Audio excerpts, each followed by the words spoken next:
Hi, welcome back. This is a quick video on making citations in your papers. Citations are required in the mini papers. You can see the mini paper tips document for details. They are not required in the response papers. However, a lot of people like to use citations. It makes your argument a lot more convincing if you can support it with some outside sources. I've provided you with a couple of resources here for learning how to use citations if you haven't done it much in the past.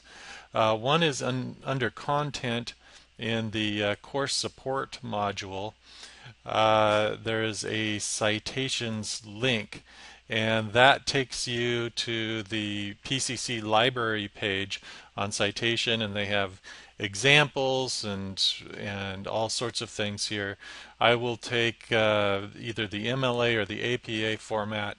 Um, Either one works. I'm actually kind of flexible on this if and only if it accomplishes a couple of things for me. What I need is to be able to know where in your paper you are using your source and then what that source is. So most people know that if they're going to cite sources, they need a bibliography of sources at the end. This is an example of a paper that was turned in a couple years ago, and you can see that they used lots of sources in this mini paper. It was a very convincing, an A paper. You don't need quite this many, but this makes it very convincing. And so this shows me exactly where the sources are. I can look them up. I can verify them. Most importantly, though, I can learn a little bit more. Believe it or not, as I read these papers, if I'm interested in what the source had to say about your subject matter, I'll actually go there and expand the reading. I'll read the whole source sometimes because I learn things as I read your papers, and so that's important to me.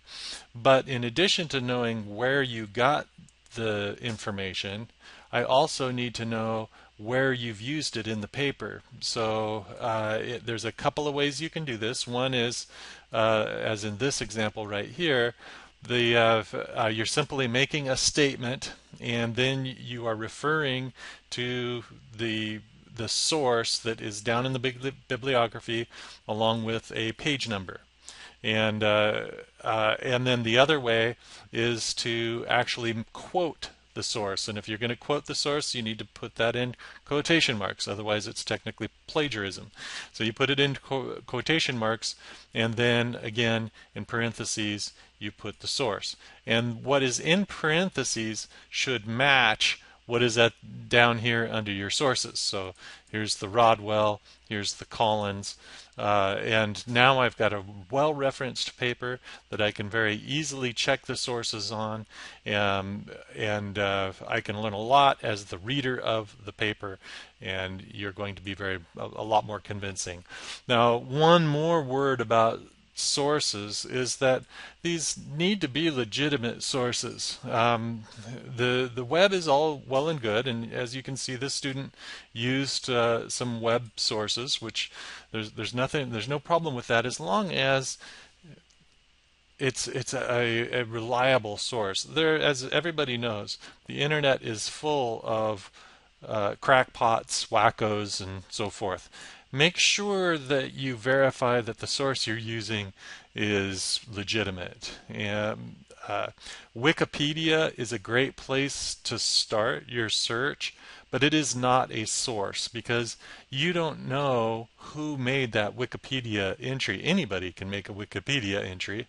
But it's a good place to start because down at the bottom of each Wikipedia page, there's typically a bunch of citations where you can actually then go to one of those sources, and those often are legitimate sources.